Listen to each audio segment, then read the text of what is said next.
ભગવાન રોકાણા છે કે એના માટે તો એક એવું ચરિત્ર છે, એના માટે ભગવાન રોકાણા દ્વારકા ન ગયા અને એ છે ભીષ્મ પિતા.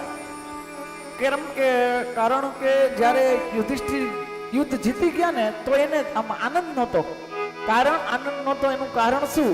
એનું કારણ એ જ છે કે સહજ મિલાસો દૂધ સમ માંગી મળે તો પાણી. સહજ મિલાસો દૂધ સમ માંગી લિયા તો પાણી. કહત કબીર વો રક્ત સમ જામે ખીચાતા સહજ મળી જાય ને એ દૂધ જેવું, માંગીને મળે પાણી, પણ પછી ઝટવી ઝૂટવીને તોફાન કરીને લીધું હોય ને એ બધું જામે ખીચાતાની. એ લોહી જેવું છે મારા વાલા. યુધિષ્ઠિરને મળ્યું પણ એ આનંદ નો આવ્યો, કારણ કે આમાં ઘણા બધાના લોહી રેડાયેલા ને, એવી સંપત્તિ શું કામની. સદેવ દેવો ભગવાન પ્રતીક્ષતા કલેવરો યાવદિનો હિનોમ્ય પ્રસન્ન હાસા ઋણલોચનો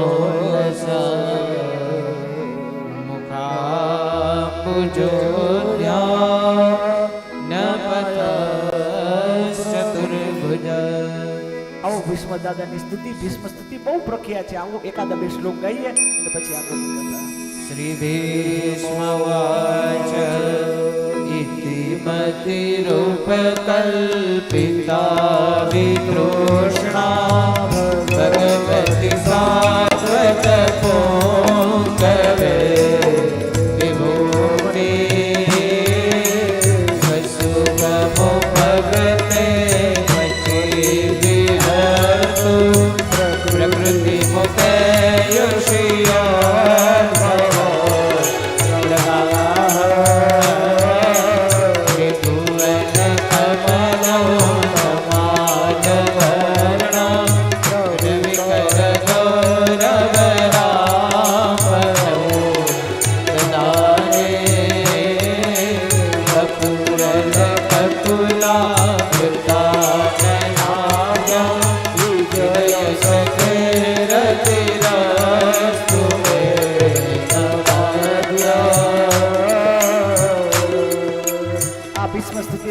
શ્લોકો છે.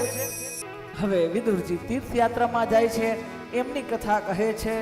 અને વિદુરજી ઘણા બધા તીર્થયાત્રા કરી અને ઘણી બધી તીર્થમાં જઈ અને હવે વિદુરજી ફરતા ફરતા આવે છે.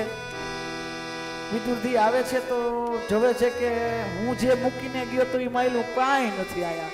કારણ કે વિદુરજી 36 વર્ષે તીર્થયાત્રા કરીને આવ્યા પાછા, અને 36 વર્ષે જ્યારે વિદુરજી આવે છે ત્યારે જોવે છે કે યુદ્ધ તો પૂરું થઈ ગયું. યુધિષ્ઠિર જીત્યા છે અને કૌરવો નો નાશ થયો છે. યુધિષ્ઠિર ખૂબ સેવા કરે છે. કેની સેવા કરે છે? પાંડુ તો હતા નહીં, પણ પોતાના કાકાને ધૃતરાષ્ટ્ર અને ગાંધારીની ખૂબ સેવા કરે છે. એ લોકોને પણ આનંદ આવતો હતો.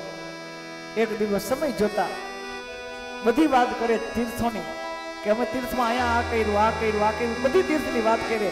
પણ પછી ભગવાન સ્વધામ ગમન ગયા ને એની કથા નથી કહેતા વિદુરજી, એ રાખે છે બાકી.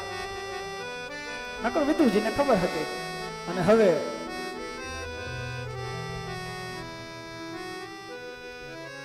એક વખત ધૃતરાષ્ટ્ર અને ગાંધારીને વિદુરજી એકાંતમાં જઈને સમજાવે છે કે હવે મોહમાયા છોડો, ક્યાં સુધી આમ નામ જીવશો?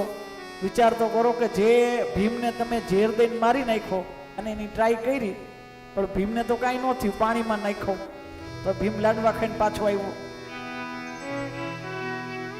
કેટલી એની ઉપર તમે પાંડવો ઉપર અત્યાચાર, પાંડુના છોકરા ઉપર, પાંડવો ઉપર ઘણા અત્યાચાર તમે કર્યા, તમે તમારા છોકરાઓ. આ યુદ્ધ થયું.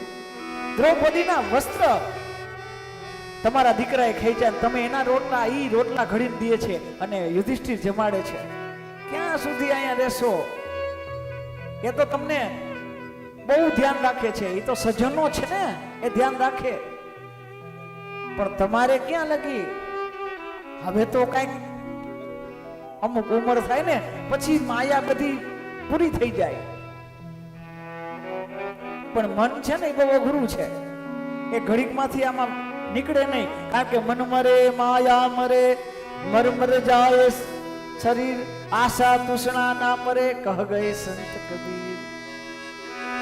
મન મરે માયા મરે, મર મર જાય શરીર, પણ આશા તૃષ્ણા ના મરે, કહ ગયે સંત કબીર. આશા ક્યાં લગી રાખવાની, ક્યાં લગી મૂકવાનું? આ બધું ક્યારે સમજાવે છે વિદુર. વિદુરજી એટલે તો આહા માંડવ્ય ઋષિના શ્રાપથી બનેલા, આમ તો યમરાજનો જ અવતાર ને, માંડવ્ય ઋષિના શ્રાપથી વિદુર બન્યા છે, સમજાવે છે. અને આ બધું મૂકો કારણ, અને યાદ રાખજો વાલા, આ આશા તૃષ્ણા આપણે છોડતી નથી, કે આપણે આશા તૃષ્ણા છોડતા એવું નથી. જે સંસાર છોડીને વયા ગયા છે ને, મૂકી મૂકીને ભાગ્યા છે ને જંગલમાં, એને આશા તૃષ્ણા નથી છોડતી. ક્યાંક ને ક્યાંક હોય હિતેષણા હોય, પુતેષણા હોય, ક્યાંક ક્યાંક અપેક્ષાઓ માણસની હોય. તૃષ્ણા છૂટતી નથી ને, મારું મારું હું, મારું હું અને મારું. આજ માયા છે.